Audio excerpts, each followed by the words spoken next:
আসসালামু আলাইকুম।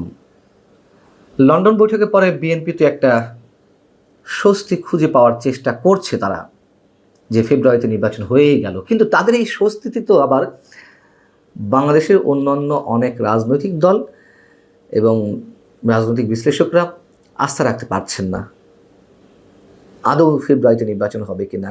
ঠিক একই রকমভাবে বিএনপির এই বক্তব্যে আস্থা রাখতে পারছেন না বিদেশি কূটনীতিকরাও।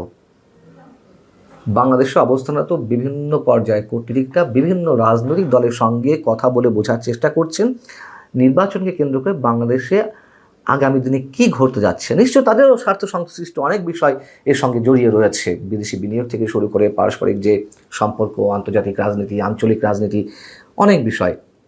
বিভিন্ন আন্তর্জাতিক সংস্থা এবং বিভিন্ন রাষ্ট্র তারা আবার বাংলাদেশে এই মুহূর্তে তাদের যে প্রতিনিধিরা কাজ করছেন, যে কূটনীতিকরা অবস্থান করছেন, তাদের উপরে নির্ভর করছেন না পুরো বিষয়টা, পুরো সিনারিওটা বোঝার জন্য। তারা আবার কথা বলছেন এর আগে যারা কাজ করে গেছেন তাদের হয়ে বাংলাদেশে সাবেক কূটনীতিক হিসেবে, তাদের সঙ্গেও তারা যোগাযোগ করছেন। তারা সব পক্ষের সঙ্গে কথা বলে বোঝার চেষ্টা করছেন তিনটি বিষয়ের উত্তর খোঁজা তাদের জন্য অনেক বেশি গুরুত্বপূর্ণ হয়ে উঠেছে। এক নম্বর হচ্ছে নির্বাচন আসলে কবে হচ্ছে। দুই নম্বর হচ্ছে আগামী নির্বাচনটা অংশগ্রহণমূলক হবে কিনা, সত্যি সত্যিই আওয়ামী লীগ ছাড়া নির্বাচন হবে কিনা, সেই নির্বাচন হলে তার পরবর্তী রাজনৈতিক অস্থিরতা কী হতে পারে। তিন নম্বর হচ্ছে নির্বাচনের পর গঠিত সরকারের বিদেশ নীতি বা পররাষ্ট্রনীতি কী হবে। এই বিষয়গুলো মোটামুটি তারা স্পষ্ট হওয়ার চেষ্টা করছেন। যেহেতু আওয়ামী শাসনের সময় 15.5 বছর আওয়ামী লীগ ভারতের একচ্ছত্র একটা আধিপত্য বা প্রভাব বাংলাদেশের উপর ছিল, এ কথা তো সত্য। এখন যেহেতু বাংলাদেশে ভারত বিরোধী প্রচারণা তুঙ্গে এবং সেটিকেই ক্যাশ করে মোটামুটি আগামীর সরকারটি গঠিত হওয়ার পথে, তো তখন সেই সরকারের পররাষ্ট্রনীতিতে সংশ্লিষ্ট রাষ্ট্রগুলো যারা খোঁজখবর নেওয়ার চেষ্টা করছেন তাদের সাথে সম্পর্কটা কেমন হবে, ব্যবসা বাণিজ্য থেকে শুরু করে আঞ্চলিক ভূ রাজনীতি কোন দিকে পৌঁছাবে, সেগুলো বোঝার প্রাণান্তকর চেষ্টা তারা করছেন। এবং স্পষ্ট করে বললে বিশ্বব্যাংক, যুক্তরাজ্য, জার্মান, জাপান, চীন, এই রাষ্ট্রগুলো আরও বেশি উদ্গ্রীব যে বাংলাদেশের রাজনীতি আগামীতে কী হয়। এখন যেটি জানা গেছে বা এটি তো স্পষ্ট, তারা আগ্রহী ঠিক যে কী হতে যাচ্ছে, কিন্তু সবার চিন্তাভাবনা তো নিশ্চয়ই এক না। নিশ্চয়ই যুক্তরাষ্ট্র বা জাতিসংঘ বা ইউরোপীয় ইউনিয়ন খুব বেশি দ্রুত বাংলাদেশে নির্বাচন হোক এটি তো চায় না, এটি স্পষ্ট। না চাইলেও তারা খোঁজখবর নিশ্চয় রাখছে। আবার অন্যান্য রাষ্ট্রগুলো যারা চায় যে বা একটি রাজনৈতিক স্থিতিশীলতার জন্য বাংলাদেশে একটি অংশগ্রহণমূলক নির্বাচন দরকার, যার মধ্য দিয়ে তারা যে বিনিয়োগগুলো করতে চায় সেগুলো তাদের আউটকামটা সেগুলোতে খুব দ্রুত ফিরে যেতে পারে, সেই রকম নানান চিন্তাভাবনা থেকে সবারই একটা এককেন্দ্রিক ভাবনা যে নির্বাচনটা আসলে কোন পর্যায়ে কী ধরনের হতে যাচ্ছে। যেমন কোনো গণমাধ্যম বা খুব নির্দিষ্ট করে বললে যে আজকের পত্রিকাকে বিদেশি কূটনীতিকদের কয়েকজন এমন জানিয়েছেন যে তারা সরকারের বর্তমান উপদেষ্টাদের মধ্যে এনসিপির সঙ্গে যারা জড়িত তাদের অনেকের সাথে কথা বলেছেন, অনেকে আমাকে 2-1 সাথে কথা বলেছেন। তারা স্পষ্ট করে বলছেন যে ফেব্রুয়ারিতে নির্বাচন হওয়ার কোনো সম্ভাবনা নেই। খুব স্বাভাবিক কথা, তারা তো এটি বলবেই। তখন এনসিপি চায় না যে নির্বাচন ফেব্রুয়ারিতে হোক, তারা তো চায় 5 বছর মধ্যে নির্বাচন না হলে অনেক ভালো। অনেকের কথাবার্তাতে এমনটাই প্রমাণ মেলে। এনসিপির সঙ্গে ওতপ্রোতভাবে সম্পৃক্ত কারা? মাহফুজ আলম বা আসিফ মাহমুদ, এই দুইজনই তো এই মুহূর্তে তাদের প্রতিনিধিত্ব করছে। সো তারা এটি বলেছেন, এটি যথেষ্ট বিশ্বাসযোগ্য।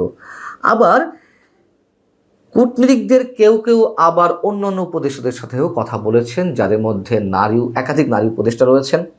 সেই একাধিক নারী উপদেষ্টা সহ কমপক্ষে 5 জন উপদেষ্টা বিদেশি কূটনীতিকদের কাছে এমনটাই জানিয়েছেন যে ফেব্রুয়ারি নয়, এপ্রিলও নয়, জুনের মধ্যেও নির্বাচন না হলে কোনো সমস্যা নেই।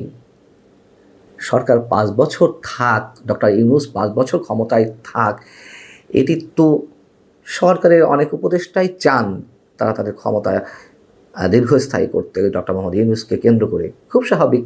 হয়তো বিদেশি কূটনীতিকরা যেই ফিডব্যাকগুলো দিচ্ছেন এগুলো যে একেবারে অমূলক তা কিন্তু নয়, যথেষ্ট বাস্তবতা রয়েছে। এদিকে জামাত এবং এনসিপি তারা তো চায় নির্বাচন দীর্ঘায়িত করতে, তার আগে স্থানীয় সরকার নির্বাচনগুলো হোক। সেই জায়গা থেকে আবার এই কথাও জানা যাচ্ছে যে জাতীয় নির্বাচনের আগে দেশের 12টি সিটি কর্পোরেশন নির্বাচন দেওয়ার একটা তোড়জোড় শুরু করা হয়েছে। কি বলছেন তারা? যে মূলত নাগরিক সেবা সচল রাখতে সিটি কর্পোরেশনের নির্বাচনগুলো জরুরি।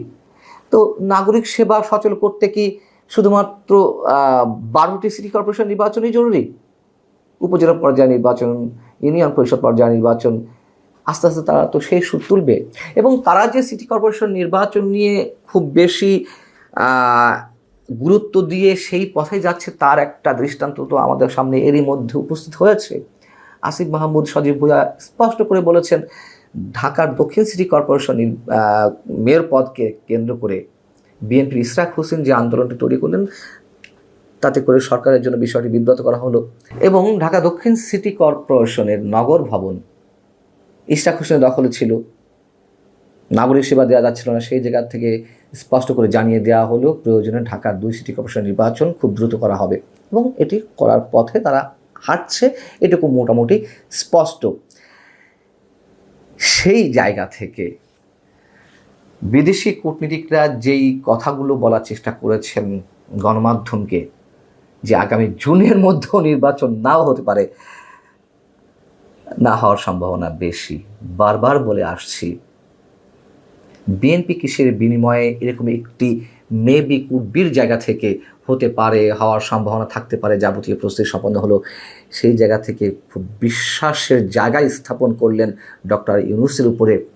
কিসের বিনিময়ে আমরা জানি না, নানান ধরনের কথাবার্তা তো ছড়াচ্ছে, গুঞ্জন ছড়াচ্ছে, আমরা সেগুলোতে কান দিতে চাই না।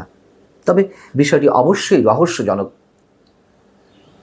এবং এ কথাও বলা হচ্ছে, আগে থেকেই বলে রেখেছিলাম, অন্তত আর কারো কথা না বলে আমি তো নিজে বলে রেখেছিলাম আপনাদের সামনে যে বিএনপি ট্রাপে পা দিতে যাচ্ছে, বারবার পা দিয়েছে, আবারও দিতে যাচ্ছে এবং দিয়েছে, এটাই বাস্তবতা।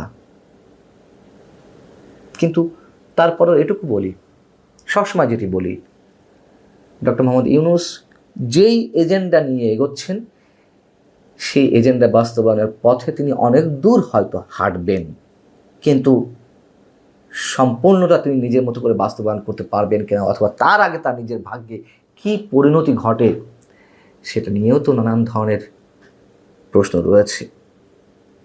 ভালো থাকুন সবাই, আল্লাহ হাফেজ।